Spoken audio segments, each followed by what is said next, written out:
Bonsoir à tous et merci de répondre présent à notre rendez-vous hebdomadaire pour parler de sport. Pour ma part, je suis très heureuse de présenter ce magazine consacré en grande partie aux éliminatoires de la CAN 2015. Je suis en compagnie de Ange Assoukro et Brice Kwasi. Ensemble, nous allons bien sûr faire le tour de l'actualité nationale, sportive, nationale et internationale. Et tout cela commence bien sûr par les titres que nous propose Eliane Tapé.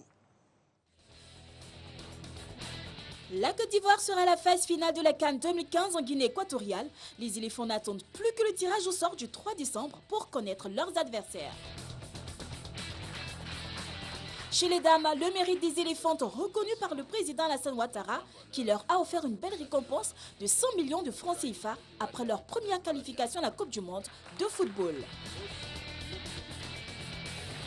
Après plusieurs reports, c'est désormais officiel, la Ligue 1 débutera le 28 novembre 2014.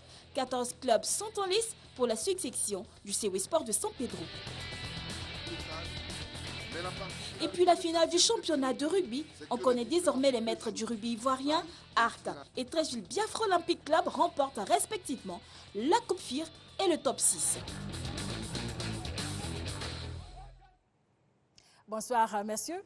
Bonsoir Anne-Marie, bonsoir chers téléspectateurs. Vous l'avez constaté, en plus de Ange Assoukro et Brice Kwasi, nous sommes avec le président de la Ligue professionnelle. Il s'agit bien sûr de M. Sori Diabaté. Bienvenue sur notre plateau. Merci, bonsoir. Les éléphants de Côte d'Ivoire seront bel et bien en Guinée équatoriale pour la 30e édition de la Coupe d'Afrique des Nations du 17 janvier au 8 février 2015. Il a fallu pour cela attendre la 6e et dernière journée des éliminatoires pour connaître le sort de nos éléphants. C'était face au Cameroun et un nul a largement suffi au bonheur des Ivoiriens. Salif Ouattara.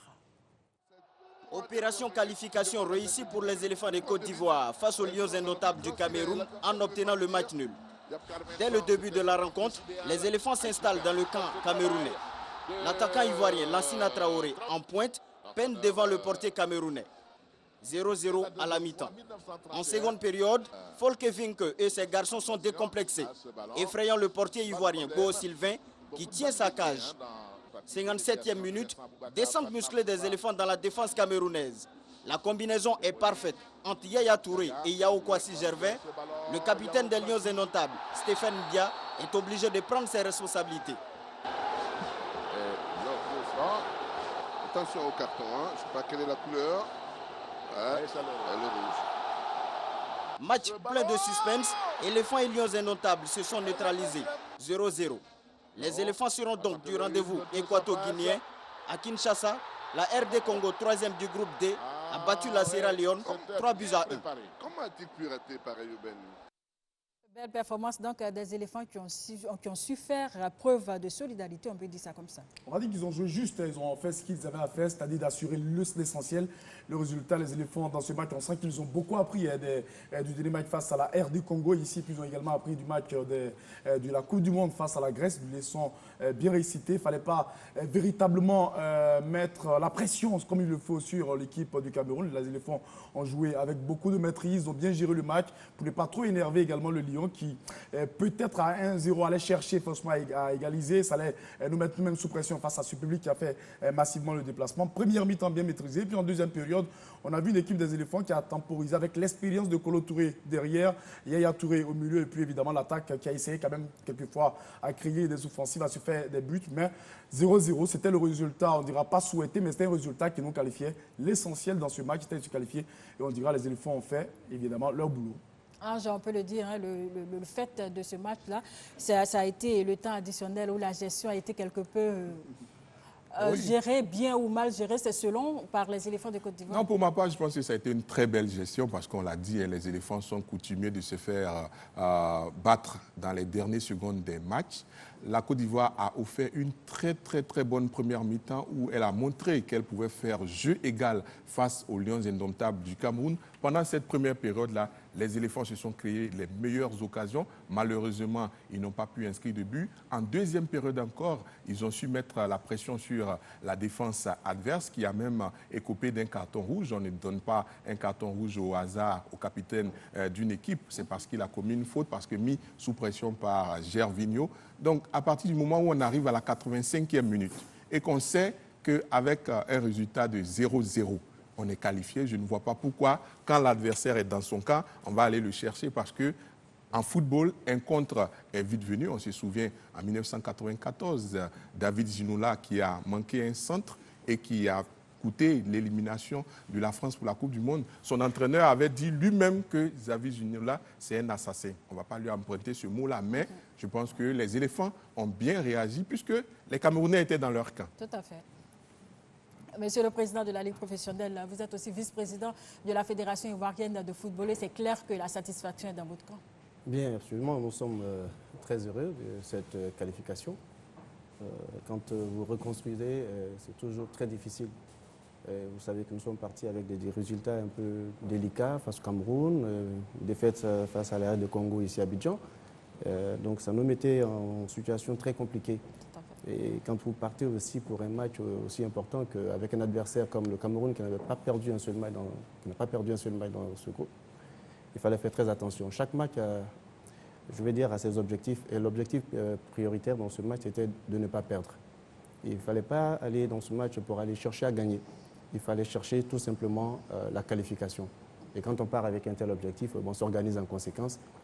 Et puis, quand on sort d'une compétition comme la Coupe du Monde, quand on a perdu contre la RD Congo dans les ultimes minutes, on a perdu contre la Grèce dans les ultimes minutes, il y a une leçon qu'il faut retenir. Quand on perd, il ne faut pas perdre la leçon.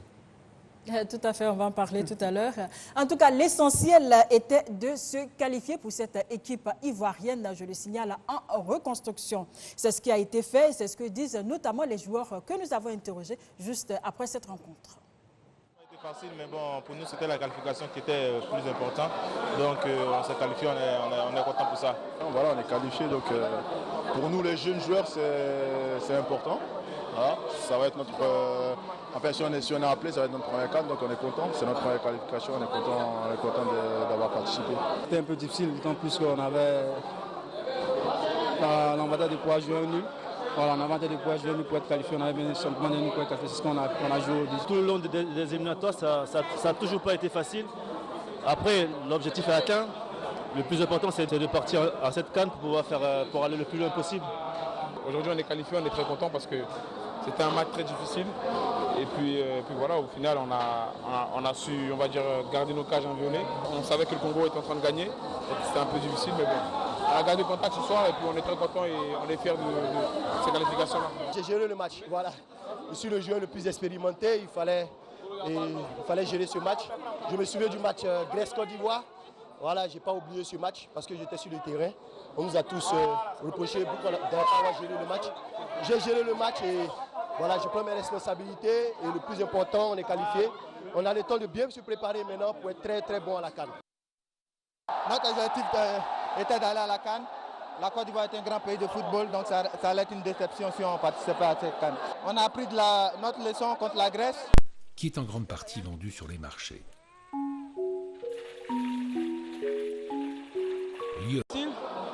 Mais nous sommes contents d'avoir atteint cet objectif. On a bataillé, on a réussi à avoir le soutien des supporters vers la fin. Je pense qu'on avait besoin. Je pense qu'on a eu notre qualification dans les 2 derniers matchs parce qu'ils étaient présents avec nous, ils nous ont supportés. C'est ce qu'on demande aux Ivoiriens d'être avec nous dans les moments difficiles. Concernant le groupe, je tiens à féliciter tout le monde, l'entraîneur qui n'a pas eu un groupe facile. Donc voilà, on est content d'être qualifiés. Après, au niveau de la CAN, on part tous à 0. Je pense que ça va être un peu différent des matchs de qualification. Pour nous, il fallait un match nul ou une victoire. On refusait la défaite. Et bon, voilà, on l'a fait. Malgré tous les critiques, on l'a fait pour les gens qui nous aiment et pour les gens qui continuent de supporter. Pas seulement moi, mais tous les jeunes et cette équipe de Côte d'Ivoire. On est très content d'y être avec ce jeune groupe-là. Et voilà, on va essayer de faire le maximum pour pouvoir faire plaisir à notre peuple. C'est vrai qu'ils sont restés sur une amertume par rapport à certaines choses. Et ils nous ont boudé pendant pas mal de temps. Parce que, bon, voilà, eux seuls savent les raisons. Mais je crois qu'il faut rester unis, le sport reste le sport.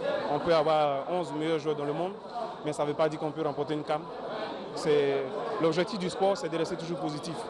Il va arriver un moment où on pourra faire la différence. Et j'espère que, bon voilà, on ne sait pas si c'est maintenant ou si ça sera en 2017. Mais je crois qu'il faut continuer à croire parce qu'il y a une nouvelle génération qui arrive. Et j'espère que, bon voilà, les gens seront tous derrière cette étoile montante là que j'avais, qui est exceptionnelle. Bonnie Wilfried et tous, je crois qu'ils sont magnifiques. Voilà, pour cette CAN à venir, est-ce qu'il va falloir croire en cette jeunesse de l'équipe ivoirienne?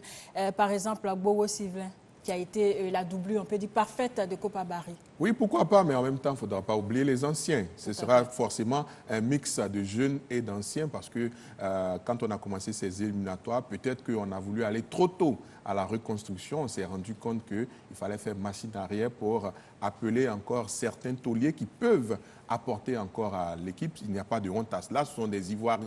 Tant qu'un Ivoirien pourra apporter quelque chose à l'équipe nationale, je pense qu'il n'y aura pas de honte à lui faire appel ou à le sélectionner. Donc, les jeunes sont là, ils ont montré leur disposition, ils ont apporté ce qu'ils auraient pu apporter au cours de cette qualification, qui ne s'est pas joué seulement au stade Félix Houphouët-Boigny, il s'est joué au stade Tata Raphaël, où on a vu Bonnie Wilfried, on a vu le jeune Max Alain Gradel, et il s'est joué au Cameroun, où il y a eu l'apprentissage avec ce naufrage collectif. Mais c'est comme ça que c'est de ces erreurs-là que ces plus jeunes-là pourront apprendre pour apporter demain à la sélection nationale de Côte d'Ivoire. Voilà, eux, ils ont renoué avec leur équipe nationale. Eux, ce sont bien sûr les supporters des éléphants de Côte d'Ivoire qui sont venus nombreux au stade Félix Houphouët-Boigny pour le match décisif contre le Cameroun. Le constat d'Eliane Tapé. On a besoin des supporters, on a besoin de notre public. On va en guerre contre une très très belle équipe du Cameroun. Je pense que toute la Côte d'Ivoire doit se mobiliser derrière ce match-là pour nous pousser à la victoire. Ils l'ont bien compris. Ils étaient là ce mercredi pour pousser leur équipe à la victoire. Aux abords, des bousculades, des supplications. Vaille que vaille, les retardataires ont pu finalement gagner le stade. À l'intérieur, la marée humaine est spectaculaire. Les supporters ivoiriens venus raviver leur amour pour leur équipe avaient pour seule motivation la qualification à la CAN Malabo 2015. Les fan clubs n'ont pas voulu se faire raconter non plus l'événement. De façon exceptionnelle, les férus des dribbles de Salomon Kalou, les admirateurs des courses folles de Gervinho et les amoureux des larmes de Sérédier, massés dans les tribunes, ont vécu un match plaisant.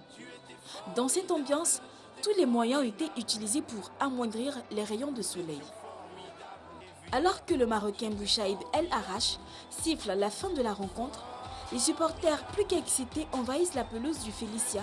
Objectif absolu, toucher leur idole. Et réussissent ce 19 novembre le test de l'AIP. Abnégation, intransigeance, patriotisme. Un avis que les agents de l'ordre ne partagent pas du tout. Poursuite suivie de déportation au bout du compte. Que leur réserve le sort. Eux seuls le sauront. Le mot qu'on puisse dire, c'est que les supporters ivoiriens sont vraiment formidables. Ça colle bien avec ce morceau qui était en bas, mais je le dis, les Ivoiriens aiment bien leur équipe. C'est vrai qu'ils formulent très souvent des critiques. C'est parce qu'ils aiment qu'ils formulent des critiques. Et regardez ce match face au Cameroun. On le sait, Côte d'Ivoire-Cameroun, déjà, ça attire sur le continent du monde. En Côte d'Ivoire, c'est l'un des matchs phares qu'on aime, nous, en tant que journalistes, mais également les Ivoiriens adorent ce match. Et c'est un défi pour eux, tout le temps, de pouvoir faire tomber un jour, ici à Abidjan, dans ces moments qui viennent là, le Cameroun. Et lorsqu'on a parlé de qualification à la CAN, tout le monde s'est senti concerné. Regardez, au départ, certaines personnes, dès l'entame de la compétition, ont dit on peut laisser cette CAN et puis aller jouer la CAN en 2017. Mais lorsqu'on a su qu'on était en difficulté, après la lourde défaite du côté du Cameroun, la Côte d'Ivoire, ensemble, on a tous dit non, on ne peut pas manquer le rendez-vous de 2015. Et les Ivoiriens ont compris cela, ils sont venus nombreux au stade. Le stade même a refusé du monde. D'autres sont partis à la maison, le poste radio. Et évidemment, d'autres sont partis en apprenant le résultat de 0-0 en arrivant chez eux. Mais je crois que ça montre évidemment qu'il y a toujours cette osmose, cette symbiose autour de l'équipe nationale de Côte d'Ivoire. Et ça montre bien que ces éléphants de Côte d'Ivoire auront toujours le soutien de cette population-là. Et ça, c'est intéressant pour ces jeunes qui découvrent pour certains la première fois la sélection nationale. Et ça leur montrera qu'il faut travailler pour mériter la confiance du public. Et lorsqu'il y a ce résultat, le public, il n'y a pas eu de mort, Dieu merci. Le public a savouré pendant pratiquement une heure à la fin la qualification, quoi qu'il y a eu un 0-0. on a vu une très bonne réaction du public ivoirien. Finalement, tout le monde est reparti content. Les Camerounais ont gardé leur invincibilité. Les Ivoiriens sont revenus, sinon ont réussi à avoir leur qualification pour cette CAN 2015. Ce qui explique largement la fin de la rencontre, parce que chacun était satisfait de ce qui s'était déroulé. Les éléphants et les Camerounais, chaque fois qu'ils se rencontrent, avant même le match, déjà dans les quartiers, dans les bistrots, Camerounais et Ivoiriens, partout, c'est les déclarations pour dire que ce sont nous, les Ivoiriens, qui allons l'emporter. C'est la petite vendeuse de poissons braisés devant le stade Robert Champoux à la 3e mi-temps qui vous taquine pour dire, vous, tant que vous ne faites pas un peu de tic-tac ou bien de tactique, on va vous battre. Donc, tout le monde veut remporter ce match-là, qu'on soit sur le terrain ou en dehors. Et les supporters sont venus pour voir effectivement qui allait remporter la bataille. Mais au moment où il reste 5 minutes et que la qualification est pratiquement acquise, on s'est dit, le match nul, tant qu'à faire, c'est bon pour les deux parties. Les Camerounais sont qualifiés, les Ivoiriens également. On se retrouvera à la CAN. Les deux équipes aiment bien se voir à la CAN, les deux équipes. Côte d'Ivoire, Cameroun, on s'adore lorsqu'on a la CAN. Tout à fait. Monsieur le vice-président, c'est clair qu'on parle de reconstruction, mais c'est aussi important d'aller faire cette expérience à la CAN. Oui, bien sûr qu'on parle de reconstruction, mais la Côte d'Ivoire, comme vous le savez, reste la Côte d'Ivoire. C'est-à-dire que les attentes de la population et tous les amoureux du football en Côte d'Ivoire sont très très importantes en ce qui concerne cette équipe nationale. Aujourd'hui, une CAN sans la Côte d'Ivoire, les Ivoiriens ne comprendraient pas.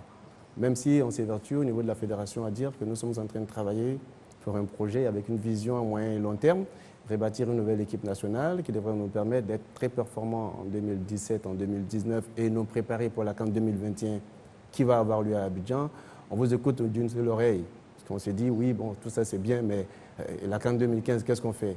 Naturellement, nous sommes contents parce que cette CAN nous permet de poursuivre le travail de préparation, être au rendez-vous des grandes nations du football, être en contact des grandes équipes nationales qui animent le football africain depuis pas mal d'années. Vous vous rendez compte des équipes comme le Nigeria, champion d'Afrique, et l'Égypte ne sont pas à la CAN. C'est-à-dire qu'aujourd'hui, vous pouviez rater cette qualification. C'est pour cela qu'il faut vous dire toutes nos félicitations aux coachs et aux sélectionneurs, tout l'encadrement et à toute l'équipe nationale de Côte d'Ivoire. Et tous ceux qui ont travaillé au sein de cette équipe nationale pour réaliser cette performance, parce que ce n'était pas donné. Il y a eu des départs, il y a une équipe en construction. Donc, moi, j'ai vécu cela en 2003.